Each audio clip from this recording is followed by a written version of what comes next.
guys, and welcome to a new video. Today I'm gonna be suggesting a PC build that costs just about $3 over $1,000. So let's get right into it. First of all, our processor is gonna be a Ryzen 5 2600. It's a very good processor. It's 6 cores running at 3.4 gigahertz. It also comes with a Wraith Spire, I think it's called, in the box cooler, which is very great. You can also do some overclocking with that. I think you can go with that up to you can definitely go up to 3.6. I think I saw someone pushing it up to 3.9 with just the box cooler. You don't really need to go and buy the X version, because this one can really overclock up to the X version. That's why we have a B450 motherboard. We have an MSI B450 Tomahawk. The Tomahawk boards are very good. Very good. They have capabilities, multiple capabilities. They're all around a very good motherboard. Many people really like to use them. Personally, I find the features very good. You can put M.2 if you want. Yeah, that's it. It's got a lot of features. You can do some overclocking in it because of the chipset. It's the B450. Yeah. Next, we have the Trident Z RGB. So you can definitely go with 16 gigabytes. You can definitely go with the what's it called? I keep on forgetting. It's the Vengeance LPX, the 3000 megahertz. Those are very good. Very popular among PC builders. For just $20 less, if you don't really need the dash of RGB that the G-Skill gives. Though the G-Skill, this one has 3200 megahertz speeds, which is gonna really which Ryzen's gonna really benefit from.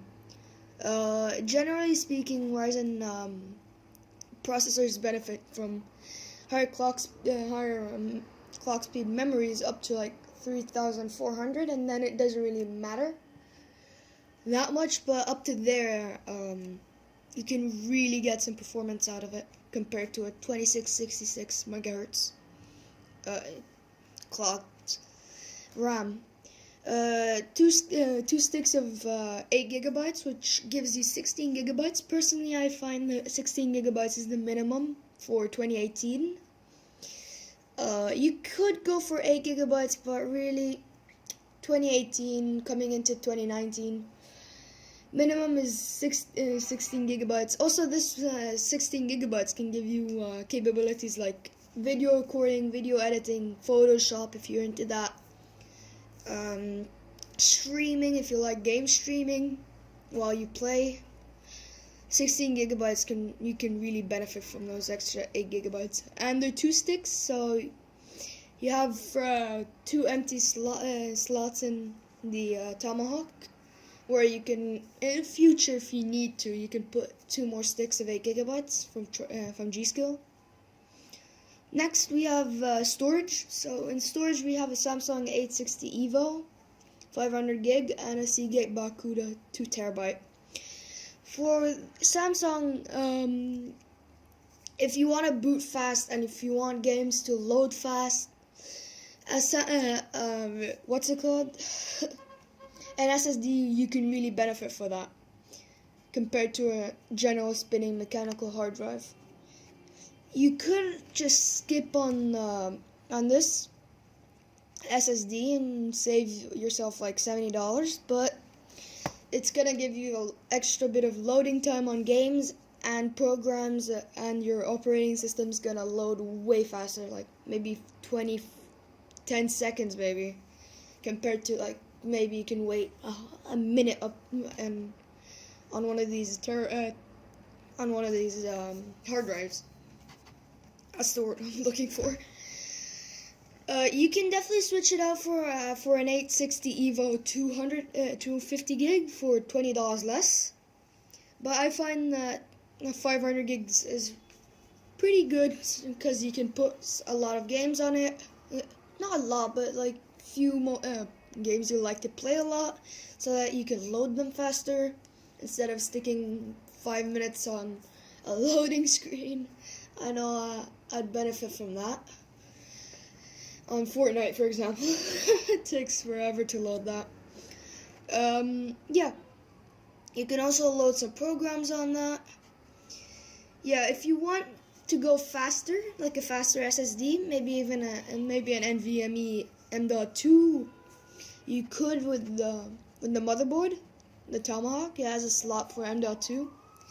You could go for a 970 Evo, 250 gig for around the same price of the 500 gig 860. If you want, I personally think that an NVMe SSD won't really make much of a difference, and a 500 gig SSD is gonna make more of a difference. Although you can definitely benefit from NVMe storage if you need it really. Next, we have a Seagate Barracuda 2 terabyte. You could save $20 on a WD Caviar Blue if you want, but really, if you're a gamer and you play a lot of games, 2 terabytes is the go-to. Next, we have our graphics card. So really, the 1080 and 1080 Ti's and 1070 Ti's and 1070s are kind of going low on the amount that's being sold. It's long story short, Nvidia is trying to sell more of the 20 series, so they're putting all those cards into the 1060.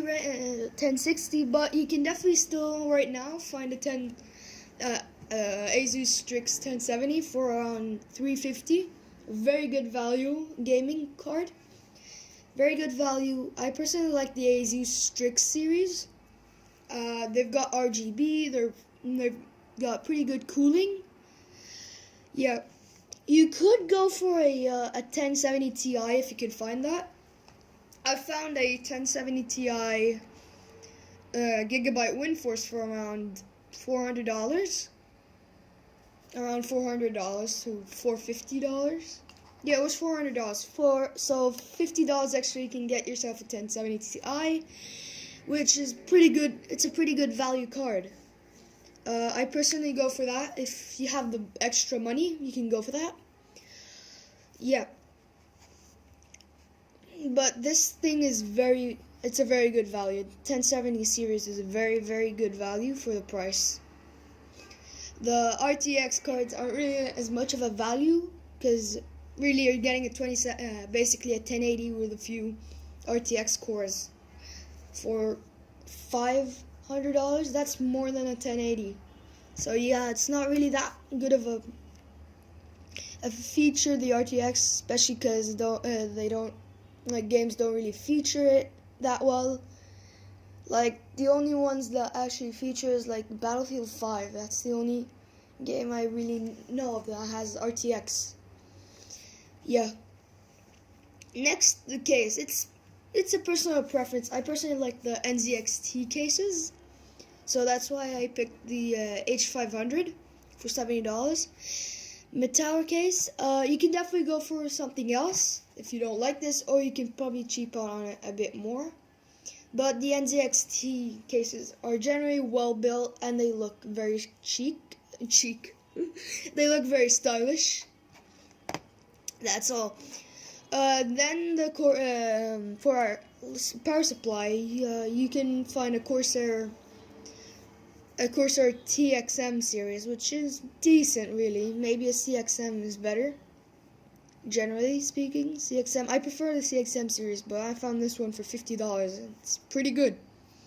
It's a 550 watt. It's good enough because our wattage with all these parts are 250, so you can do some overclocking. And there's future expandability with the graphics card. Maybe down the line you'd like to put in like a 20 series. Maybe you can do that and overclock it. It's okay. can overclock the 1070 if you want. Yeah, that's it. And that gives us a total of $1,003 in total. Just $3 plus. You can definitely find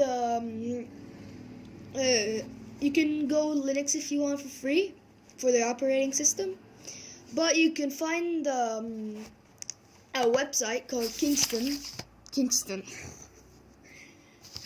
I don't remember what it's called, but I'll link it in the description. You can get an OS, a Windows 10 for way less than what Microsoft sells it for. I think you can sometimes find it for $20, sometimes for $40. Yeah, so you'd be saving on that. And that's it. That completes our budget of $1,000. Hope you guys enjoyed. If you enjoyed this game, if you enjoyed this video, don't forget to drop a like. And I'll see. And if you're new here, don't forget to subscribe. And I'll see you in the next video. Bye.